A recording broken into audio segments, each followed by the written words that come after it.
तुम अपनी भक्ति को दिखाना प्रारंभ कर दोगे, उस दिन शंकर तुमसे बहुत दूर हो जाए, शिव आपसे बहुत दूर हो जाए। शिव महापुराण की कथा में आप कई सालों से कथा को श्रवण कर रहे हैं। हमें भी शिव की कृपा से कथा करते करते 30 साल के ऊपर हो गया, पर पूरी शिव महापुराण की कथा में पीछे का कोई साउंड का तार टूटा हुआ है, जुड़ रहा है, 2 मिनट में जुड़ जाएगा, चालू हो जाएगा।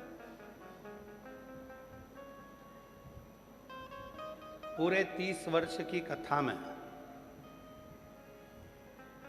कहीं पर भी आपको शिव महापुराण के भीतर कोई भक्ति का दिखावा सामने नहीं आए। अगर आएगा तो केवल मेरा भोलेनाथ ही सामने आएगा और उसका भजन ही सामने आएगा।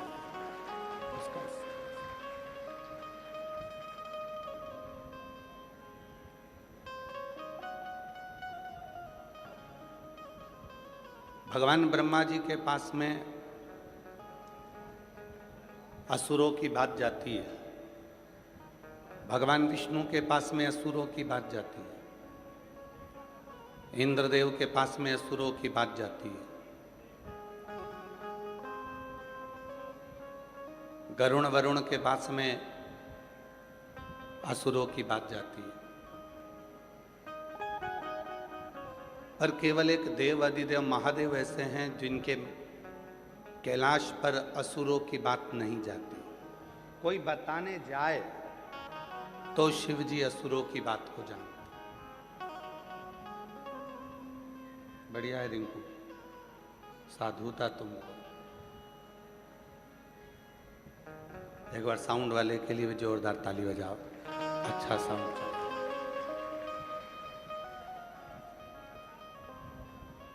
असुरों के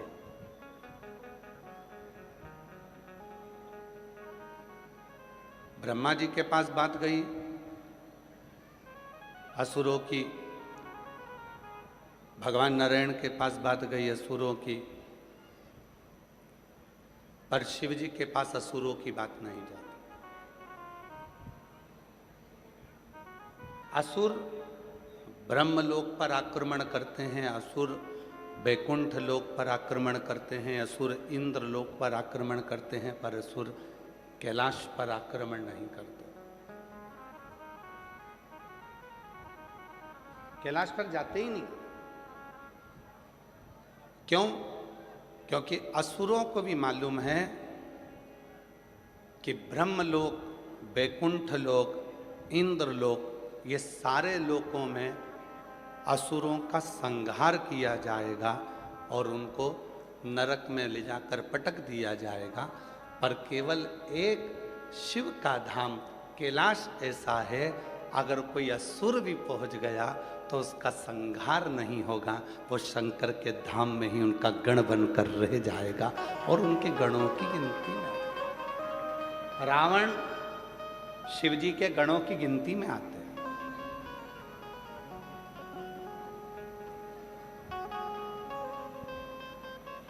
एक एक असुर, गजासुर, वो भी शिव के गणों की गिनती में आ जाता है। भस्मासुर, वो भी शिव जी के गणों की गिनती में आ जाता है। एक एक असुर जितने भी हुए, जितने भी असुर हुए, वो सब भगवान शंकर के गणों की गिनती में आ गए। गणों क्यों? क्योंकि मेरा भोले बाबा एक ऐसा भोलेनाथ, मेरे शिव ऐसे हैं, पापी से पापी जीव को भी वो तार देते हैं और अपना बनाकर अपनी शरणागति में रख लेते हैं। वो शिव है, वो शिव।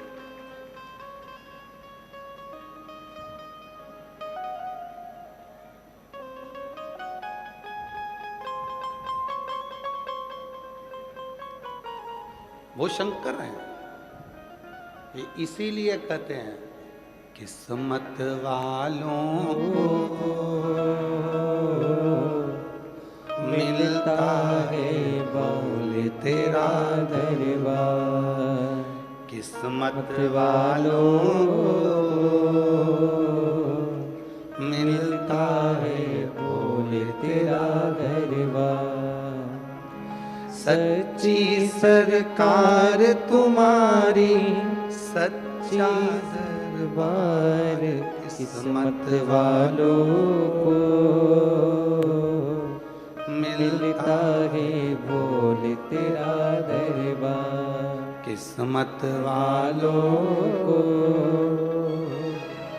मिलता है बोले तेरा दरबार। ये आपकी किस्मत है, भाग्यशाली हो। और मैं सबसे ज्यादा भाग्यशाली तो भटिंडा वासियों को जानता हूं कि आपके बराबर कोई किस्मत वाला नहीं है। लोग एक कथा के लिए तरसते हैं, आपके यहाँ तीसरी बार कथा हो रही है।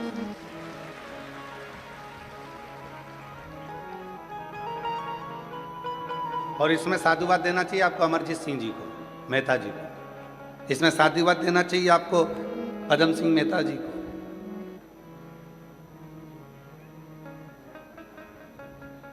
अमरजीत सिंह जी को, पदमजीत सिंह जी को और मेहता परिवार को साधुवाद देना चाहिए।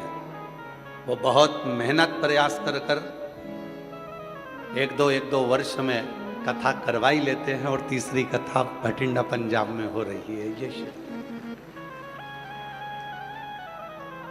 ये शिव की उदाहरण। किस्मत वालों को मिलता है बोले तेरा दरबार। किस्मत वालों को मिलता है बोले तेरा दरबार। जो भी गया है शिव जी के दरबार, पाया उसने है शिव जी का प्यार। एक झलक जिसको भी मिल जाए, महक उठे मन बगिया खिल जाए। खाली झोली जो लाए, खाली झोली जो लाए, भरता है भंडार। किस्मत वालों को मिलता है बोले तेरा दरबार। किस्मत वालों को मिलता है बोले तेरा दरबार। ये किस्मत। ब्रह्मलोक में असुर जाएंगे, वैकुंठ लोक में असुर जाएंगे, इंद्रलोक में असुर जाएंगे, आक्रमण भी करेंगे, पर कैलाश धाम पर, शिव धाम पर कोई असुर नहीं जाएगा और ना आक्रमण करेगा। पूरी कथा उठाइए, स्कंद पुराण उठाकर देखिए, पद्म पुराण उठाकर देखिए, अग्नि पुराण उठाकर देखिए, शिव पुराण उठाकर देखिए। एक एक पुराण का अध्ययन कर कर देखिए। सारी पुराणों में मिलेगा कि वैकुंठ पर आक्रमण हुआ, इंद्रलोक पर आक्रमण हुआ, ब्रह्मलोक पर आक्रमण हुआ, पर कहीं पर आपको नहीं मिलेगा कि कैलाश लोक पर आक्रमण हुआ। क्यों? क्योंकि जो कैलाश पर आक्रमण करने के लिए जाता है वो शिवजी के साथ युद्ध नहीं लड़ता, बल्कि शिव का ही हो जाता है, शंकर का ही हो जाता है, तो युद्ध ही नहीं लड़ता। वहां युद्ध का काम क्या है?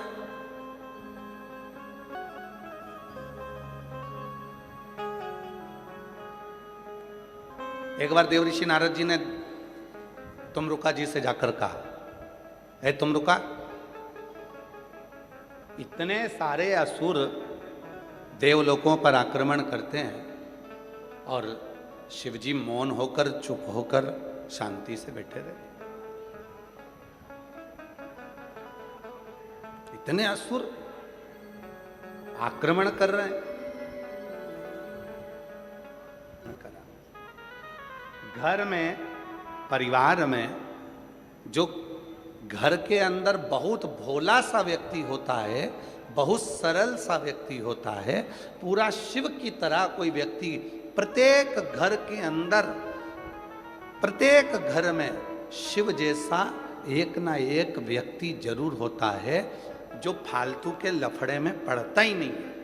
उसको मालूम ही नहीं है क्या हो रहा है क्या नहीं हो रहा है। उसको तो अपने दुकान जाना है, ऑफिस जाना है, काम करना है, व्यापार करना है, व्यवसाय करना है और अपने कर्म में लगे रहना है। बाकी के उसे कोई मतलब नहीं कि क्या हो रहा है। आग लगे बस्ती में, आवाज तो बोलो, अपन रहो मस्ती, क्या किसको रोइए, चादर तान के, उसे मतलब ही नहीं। और ऐसा नहीं कि केवल कैलाश पर शिव है। आप अपने घर में भी देखो, अपने घर में अगर 10 सदस्य हैं, 5 सदस्य हैं, 8 सदस्य हैं, 4 सदस्य हैं, 6 सदस्य हैं, उन 6 सदस्य में, उन 4 सदस्य में, उन 8 सदस्य में एक ना एक शंकर जरूर होगा। एकदम भोला, कोई मतलब नहीं, आएगा, खाएगा, जाएगा, सोएगा, अपना काम करेगा और अपनी मस्ती में रहेगा। और दिन भर मम्मी कहती रहेगी, अरे ऐसा हो गया, पापा कहेंगे वैसा हो गया, बहन ने कहा ऐसा हो गया। वो कहे क्या टेंशन लेती ना तू, क्या चिंता। बोला, उसे मालूम है मैं बोल भी दूंगा तो कोई फर्क नहीं पड़ना, अगर मैं कुछ कह भी दूंगा तो कोई फर्क नहीं पड़ना, अगर मैं गुस्सा कर भी लूंगा तो कोई फर्क नहीं पड़ना है। तो उसको मालूम है मम्मी ने तो पहले से बोल के रखा होगा कुछ ना कुछ, पापा जी ने भी कुछ ना कुछ बोला होगा, बहन ने भी कुछ ना कुछ बोला होगा, भाई ने भी कुछ ना कुछ बोला होगा। तो जो घर का शंकर होता है, घर का जो शिव होता है, वो बोलता ही नहीं है। उसको तो एक ही मतलब है, ला रोटी ला, क्या बनाया, लाओ जल्दी से भोजन करा, चाय बना ला, जा चाय बनाई, भोजन करा। और पत्नी बोल भी रही है, तुम कुछ जवाब दोगे? पति कहता रोटी अच्छी बनी है।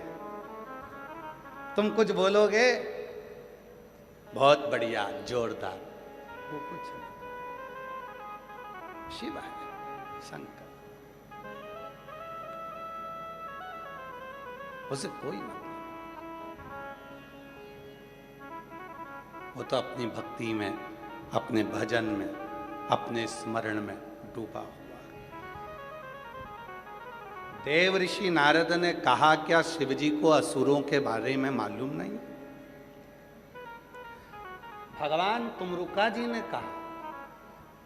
तुमरुका जी कहते हैं, नारद, शिव जी इन सब असुरों को कभी भी स्मरण नहीं करते हैं।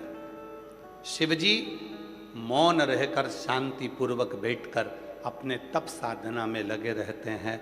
अगर कोई जाकर बताए कि असुर ऐसे हैं तो शिव स्वीकार करते हैं कि ये असुर ऐसा।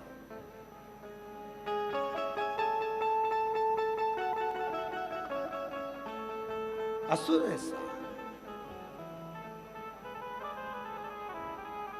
एक संवाद आता है गुरु नानक देव जी का, बड़ा सुंदर संवाद।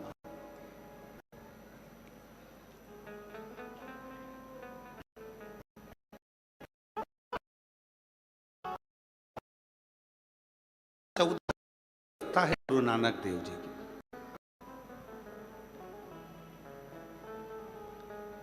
चौदह वर्ष की अवस्था, एकदम मौन, शांत, चुप। मां गुरु नानक देव जी से कहती है, नानका,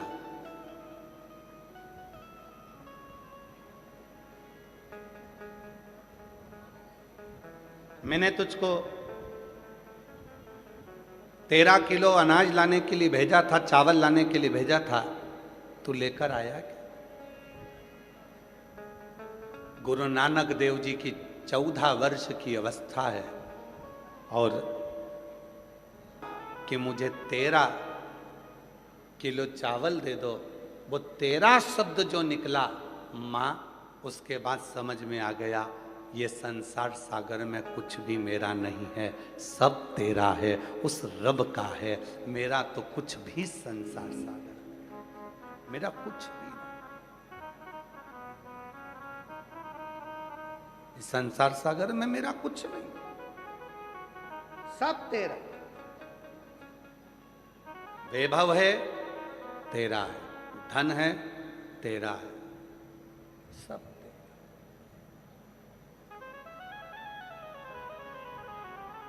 बस 14 वर्ष की अवस्था में गुरु नानक देव जी ने वो 13 के आंकड़े को ऐसा पकड़ा कि गुरु नानक देव जी महाराज के मन में ये बैठ गया कि ये संसार सागर को ये बता देना है कि ये संसार कुछ भी मेरा नहीं, सब उस रब का है, उस परमात्मा का है, मेरा कुछ नहीं।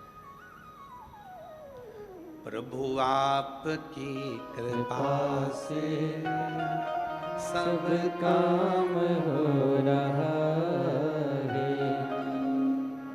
भोले आपकी कृपा से सब काम हो रहा है। करते हो भोले बाबा मेरा नाम हो रहा है, करते हो भोले बाबा मेरा नाम हो रहा है, भोले आपकी कृपा से सब काम हो रहा है, शिव आपकी कृपा से सब काम हो रहा है। गुरु नानक देव जी ने वो 13 के आंकड़े को जो पकड़ा, उस दिन से आज तक केवल नानक का नहीं, गुरु नानक हो गए। समझ गए।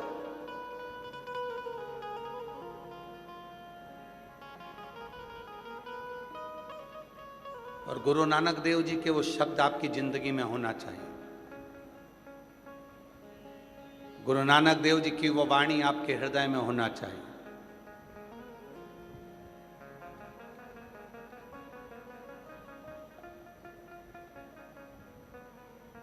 कोई पूछ रहा है कि बेटा किसका है, आपने कहा ये मेरा बेटा है, मेरा पुत्र, मेरा बेटा है। नहीं नहीं, ये तो उस रब का, शिव का, वाहेगुरु जी का, ये उसका बेटा, मेरा ना, शिव का है। बेटी आपकी, मेरी कहाँ? ये बेटी तो उस रब की है, शिव की है, वाहेगुरु जी का, मेरी।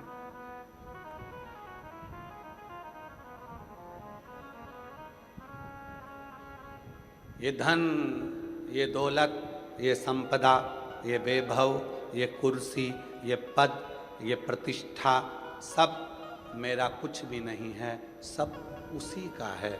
उसने तो मुझे बस लाकर बिठाया है कि तुझे संभाल,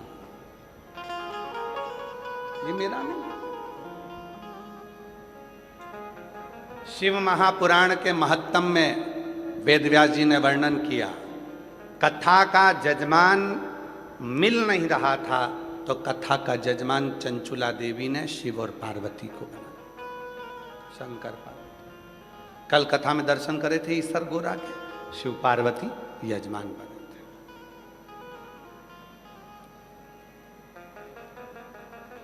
कथा बांचने वाला कोई नहीं मिल रहा था। चंचुला देवी देवऋषि नारद जी के पास जाकर बोलती हैं कि आप कथा कर दो। देवऋषि नारद जी ने कहा मैं कथा नहीं कर सकता क्योंकि मुझे श्राप लगा है, मैं एक जगह पर बैठ नहीं सकता, इसलिए मैं कथा नहीं बांच सकता। हाँ, कथा सुनने के लिए आऊँगा। तो कहा कथा भी नहीं सुन पाओगे, बार बार जाना आना लगा रहेगा क्योंकि तुमको श्राप लगा है कि तुम एक जगह बैठ नहीं सकते।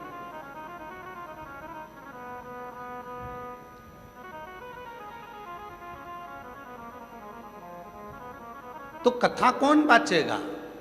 तब देवऋषि नारद जी अपने मित्र के पास में ले गए और तुमरुका जी से विनय करा कि आप कथा बांचो। तुमरुका जी कहते हैं मेरे बस की बात नहीं है शिव पुराण की कथा कहना, स्वयं महादेव बांचेगा, इसलिए तुमरुका जी का नाम तुमरुकेश्वर महादेव हो गया। तुमरुका जी शिव का एक आनंद भाव लेकर कथा के रस तत्व को बांचना प्रारंभ कर। जजमान कौन बना? शिव पार्वती। कथा कौन बाच रहा है? शंकर जी। कथा कौन सुन रहा है? शिव जी।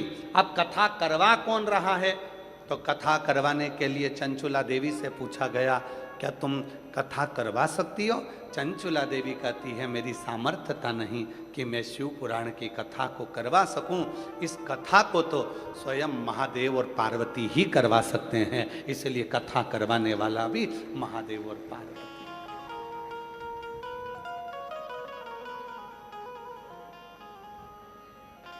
हम जब परसों आए शाम को अमरजीत सिंह मेहता जी के घर पर जब पहुंचे,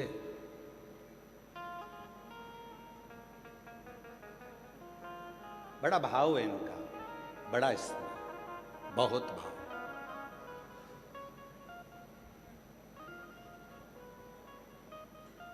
आज हम कहने थोड़ी सी मिट्टी बांध कर ली आई और फिर मैं सीधे कुबरेश्वर धाम चली गई। वहां से रुद्राक्ष लेकर आई, उस रुद्राक्ष को पानी में गलाती, उस पानी को पीना चालू करा और बाबा की ऐसी कृपा हुई गुरुदेव, जो 12 साल में नहीं हुआ वो 1 महीने में आज मैं पूरी ठीक होकर पंडाल में भटिंडा के कथा सुनने के लिए आई। जो 12 साल में नहीं हुआ वो 1 महीने में मैं ठीक होकर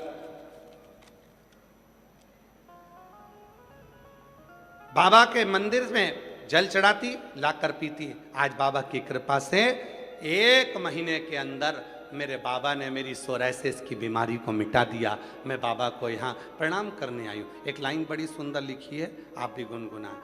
जो दिल से मांगोगे वो दिल से दे देगा, मेरा भोला भंडारी है, खाली झोली भर देगा, मेरा भोला भंडारी है, खाली झोली भर देगा। अब उस बहन ने एक लाइन अपनी मर्जी से लिखी है, वो भी पढ़ो जरा। काट दिया रोग काशी वाले, दिया भंडार काश। पर उस बहन ने अपनी तरफ से जो लाइन लिखी है वो देखिए, काट दिया रोग काशी वाले ने, कर दिया निरोग काशी वाले ने। आज मैं स्वस्थ हो। एक पत्र और बड़ा सुंदर लिखा एक बहन ने, जिसका लड़का 10 साल का हो गया, बोलता नहीं है। उसको एक बीमारी है, जिस बीमारी का नाम उसने लिखा है इसमें, ऑटिज्म। लड़के का फोटो देखिए पहले लड़के का फोटो देखो। 10 साल का ये बेटा है। गुरुजी कोटि कोटि नमन। मेरा नाम तारा देवी, नालागढ़ जिला सोलन हिमाचल प्रदेश की निवासी हूँ। कहीं बैठी हो, हाथ हिला सकते हैं, आप ही हैं? आ जाओ एक बेलपत्र ले जाना। गुरुजी मेरा नाम तारा देवी, नालागढ़ जिला सोलन हिमाचल प्रदेश की निवासी हूँ। गुरुजी मेरा पोता अक्षित शर्मा, आयु 10 साल है। गुरुजी वो बोलता नहीं था, डॉक्टरों को बहुत दिखाया पर वो ठीक नहीं हुआ। डॉक्टरों ने उसे ऑटिज्म नाम की बीमारी बताई। हम सारा परिवार बहुत दुखी हुए। 2020 से उसको किसी ना किसी हॉस्पिटल में दिखाते दिखाते थक गए, तब कोई असर नहीं दिखा। आखिरी में डॉक्टर ने कह दिया इस बीमारी के बच्चे बोल नहीं पाते, ऑटिज्म नाम की बीमारी से वो ग्रसित है। तब हमने आज छोड़ दी। 2020 में किसी ने मुझे आपकी कथा के बारे में बताया। मैंने आपकी कथा आस्था चैनल पर सुनी। मुझे कथा सुनने के बाद आपकी कथा पर विश्वास होने लगा। मैंने सोचा भोले बाबा की कृपा से इतने बच्चे ठीक होते हैं, मेरा पोता भी एक दिन जरूर ठीक होगा। गुरुजी मैं सीहोर 2 बार गई और वहाँ पर आकर कंकर शंकर की पूजा और रुद्राक्ष लेकर आ गई। घर जाकर रोज रुद्राक्ष का जल भोलेनाथ को चढ़ाकर घर वापिस लेकर आती और पोते को जल पिलाती और उसके गले और शरीर पर लगाती।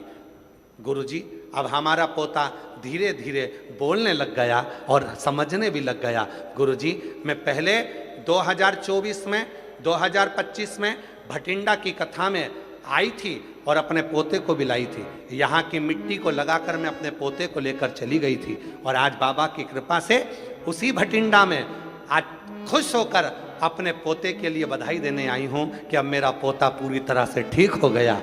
बाबा की कृपा से मेरा पोता बोलने लगा और समझने लगा। और एक लाइन लिखी है, आप भी गुनगुनाएंगे। लुटा दिया भंडार काशी वाले ने, कर दिया माला माल काशी वाले। एक विश्वास शिव के प्रति, एक भरोसा दृढ़।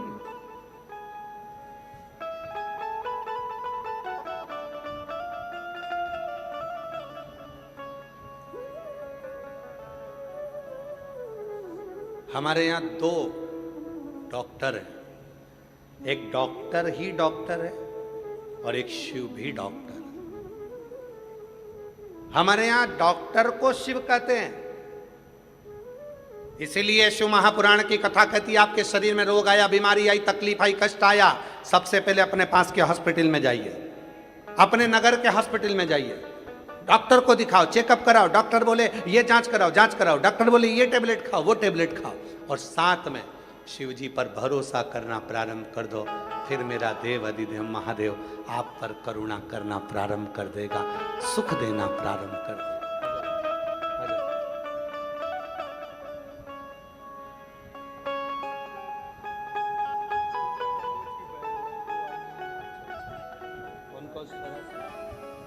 आपकी बहन है पूजा कम्बोज, आज आई नहीं है, उनकी बहन है और सोराइसिस की बीमारी से पूर्ण तरह से ठीक हो गई। एक बार जोरदार ताली बजा करिए उनको दे।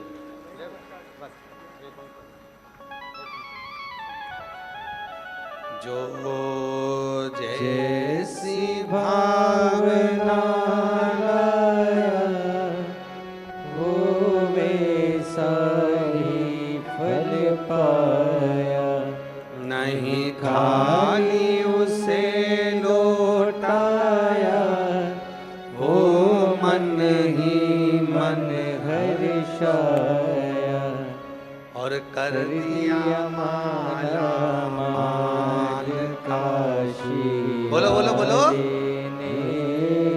लुटा दिया भंडार काशी वाले ने, लुटा दिया भंडार काशी वाले ने, लुटा दिया भंडार काशी वाले ने, कर दिया माला माल काशी वाले ने, लुटा दिया भंडार काशी वाले ने, लुटा दिया भंडार काशी वाले ने, कर दिया माला माल। रोते नहीं अच्छे खुश हो, अपना आंसू पोंछो।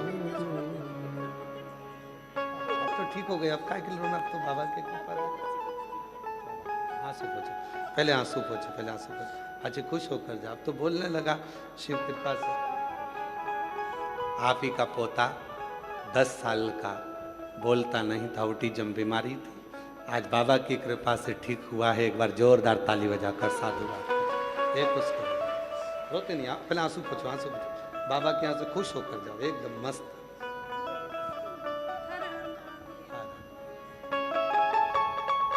शिव तत्व, शंकर की कृपा।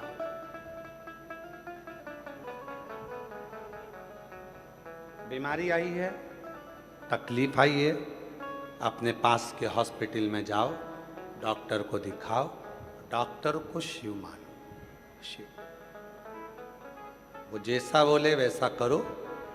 फिर साथ में अगर भगवान कृपा कर दे और सीहोर का रुद्राक्ष कुबरेश्वर धाम का वहां से अगर लेकर आए हो तो उसको तांबे के कलश में गलाओ, शिव जी को श्री शिवाय नमस्तुभ्यम बोल के जल चढ़ाओ और उसका आचमन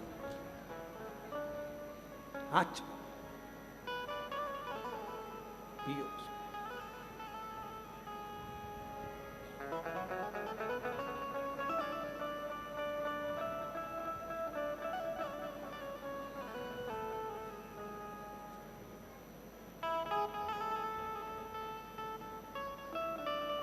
शिव महापुराण में एक मुखी से लेकर 14 मुखी तक रुद्राक्षों का वर्णन,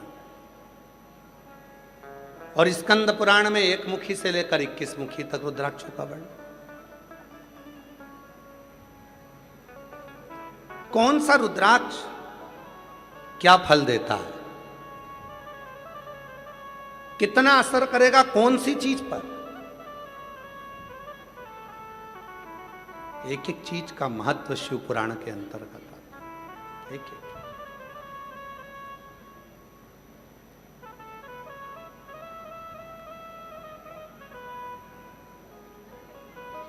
अभी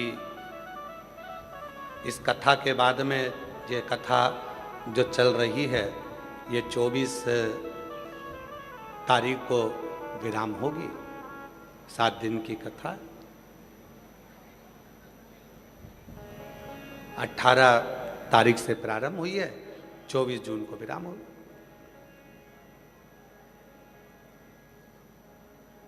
उसके बीच में अभी इसके बाद तो एक अनुष्ठान है बाबा का, इसलिए कथा को थोड़ा सा पीछे की ओर लिया, कुबरेश्वर धाम का ही। तो उस अनुष्ठान में हम रहेंगे, तो बीच में छुट्टी ली है थोड़ा, और उसके बाद में कथा हम प्रयास करेंगे कि ऑनलाइन उसमें आपको एक मुखी से लेकर 14 मुखी और एक मुखी से लेकर 21 मुखी कौन सा रुद्राक्ष किस स्थान पर रख दिया जाए कि उसकी वहां पर ऊर्जा इतनी तीव्र रहे कि व्यक्ति के जीवन के सारे दुखों का नाश होना प्रारंभ हो जाए। प्रयास करेंगे कि उस कथा को गुरु दीक्षा शिव दीक्षा महोत्सव रहेगा। फिर 30 तारीख से श्रावण चालू हो जाएगा, बाबा की कावड़ प्रारंभ हो जाएंगी। 1 महीने का कुबरेश्वर धाम का कावड़ मेला प्रारंभ हो जाएगा। लोग जल भर कर लाएंगे, बाबा को चढ़ाएंगे। और जो कुबरेश्वर धाम की मूल कावड़ प्रदोष की जो जाती है, जिस कावड़ को हम स्वयं साथ में लेकर चलते हैं, सुबह 9 बजे 25 अगस्त को वो कावड़ भौम प्रदोष, मंगल प्रदोष के दिन, भौम प्रदोष के दिन सुबह 9 बजे माँ सीवन तट से प्रारंभ होकर कुबरेश्वर धाम तक 11 किलोमीटर बाबा के नाम का घोष करते करते चलेगी।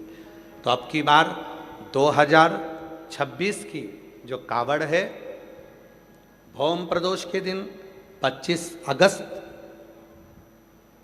के दिन, प्रदोष के दिन सुबह 9 बजे सीवन माँ के तट से चालू होकर सीधे कुबरेश्वर धाम 11 किलोमीटर पैदल पैदल चले। तो जो कावड़ में आने वाले हैं वो लोग भी आएंगे, और साथ में जो 1 महीने की कावड़ भरने वाले हैं, जब आपका मन करे तब अपने धाम जाकर बाबा को जल चढ़ा सकते हैं। शिव तत्व, शिव की प्राप्ति का केंद्र बिंदु है आपका एक विश्वास, एक भरोसा।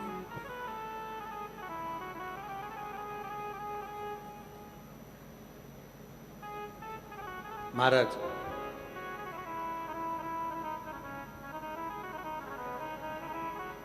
दुनिया के जितने मंत्र हैं,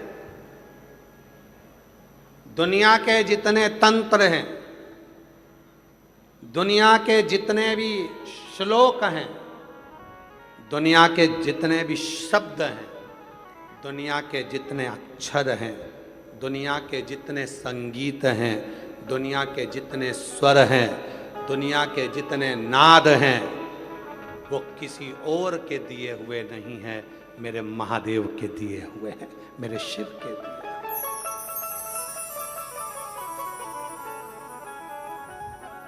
शंकर के दिए। क्यों? क्योंकि शिव किसी को खाली नहीं लौटाता, शिव किसी को खाली नहीं भेजता। आप आए जरूर हो, बैठे हो, 37 से 38 डिग्री टेम्परेचर है आज भटिंडा का। इतनी तेज गर्मी में अपना एसी पंखा कूलर छोड़कर आप इस पंडाल में बैठे हो, तपती धूप में अपने घर से निकल कर आए हो, जाकर जगह संभाल कर। और कथा तो 2 बजे प्रारंभ हुई है, पर आप सब 10-11 बजे के यहाँ पर जगह संभाल कर बैठे हुए। है 10 बजे से सुबह 8 बजे से बैठे हो। प्रणाम प्रणाम। मेरी जीजियां कह रही है सुबह 8 बजे से जगह संभाल के बैठे हैं, और आप लोग 10 बजे से 8 बजे से, आप भी सुबह 8 बजे से बैठे हो जगह संभाल के। गजब। आप जरा विचार,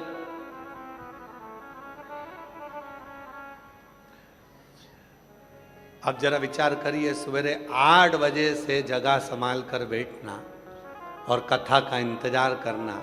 लोग कहते हैं साधु बड़े, संत बड़े, सन्यासी बड़े, हम कहते हैं हमारे शिव भक्त बड़े, जो बैठकर भगवान की साधना में इतने इतने घंटों तक भगवान के लिए इंतजार करते हैं। और फिर बाबा क्यों ना दे। और फिर निवेदन, किस्मत वालों को मिलता है बाबा तेरा दरबार, किस्मत वालों को मिलता है भोले तेरा दरबार। सच्ची सरकार तुम्हारी, सच्चा तेरा दरबार, किस्मत वालों को